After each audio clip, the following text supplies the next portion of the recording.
सांगड़ का खबर शामिल कई पिया। डिस्ट्रिक्ट रिपोर्टर महमूद कायम खानी की रिपोर्ट मुताबिक इश्तिहारी रूपोश जवाबदारन के गिरफ्तार करण ऐं मंशियात खिलाफ मुहिम में वाज़ियो कामयाबियूं। कतल धमकियूं ॾियण ऐं झेड़े के केसनि में घुर्बल एक इश्तिहारी 3 रूपोश समेत 13 जवाबदार गिरफ्तार। मंशियात फरोश खिलाफ कार्रवाइयूं। 2600 ग्राम चरस ऐं 1050 गुटका पुड़ियूं हथ कयूं वयूं। जुआ जे अॾे ते छापो। 7 जुआरी गिरफ्तार। IG सिंध पारां इश्तिहारी रूपोश जवाबदारनि की गिरफ्तारी वारी मुहिम ऐं SSP सांगड़ कैप्टन सद्दाम हुसैन की अगवाणी में जवाबदारनि की गिरफ्तारी लाइ मुहिम कामयाबीअ सां जारी है, जंहिंजे नतीजे में ॾोहारनि खिलाफ कार्रवाइयूं जारी आहिनि।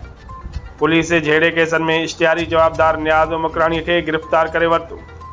संगीन नतीजन जूं धमकियूं ॾियण वारे केस में रूपोश शेर अली माकोराणी गिरफ्तार किया वियो।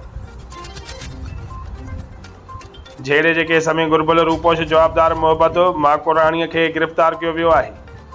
बदनाम मंशियात फरोश अली गुलाम उर्फ अली गुल मरी के गिरफ्तार करे संदस कब्जे में 1100 चरस ग्राम हथ किया वियो है।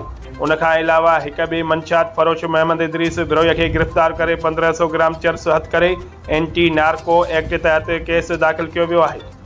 मंशियात फरोश मंजूर अली डेठो के गिरफ्तार करे संदस कब्जे में 1050 गुटका पुड़ियूं हथ कयूं वयूं आहिनि। सराड़ी पुलिस जुआ जे अॾे ते छापो हणी 7 जुआरी सिकंदर अली समूह मलियो जिंदराड़ो इकबाल सूमरो जमशेद खानज़ादा यासिर बिरोही भूरो जरदारी ऐं नियाज़ अली बिरोही के गिरफ्तार करे आंकड़ा बुक आंकड़ा रिकॉर्ड जो रजिस्टर ऐं 3000 कैश हथ करे जुआ एक्ट तहत केस दाखिल किया वियो है।